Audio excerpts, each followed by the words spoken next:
Sebanyak 567 pelajar tingkat SMP kelas 7 dan 8 akan mengikuti ujian sekolah pada pertengahan Juni nanti.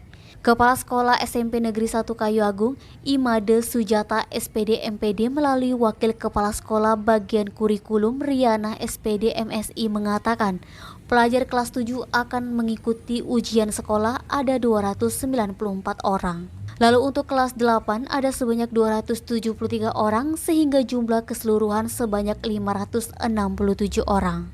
Saat ini siswa-siswi kelas 7 dan 8 masih belajar biasa. Sedangkan siswa-siswi yang telah selesai mengikuti ujian sekolah kelas 9 ada sebanyak 285 orang, di mana ujiannya telah dilaksanakan pada 17 sampai 21 Mei lalu. Riana menegaskan dalam ujian untuk siswa kelas 9 kemarin dengan sistem Android, sehingga menggunakan handphone atau komputer. Sedangkan untuk ujian siswa-siswi kelas 7 dan 8 nanti dengan sistem ujian tertulis.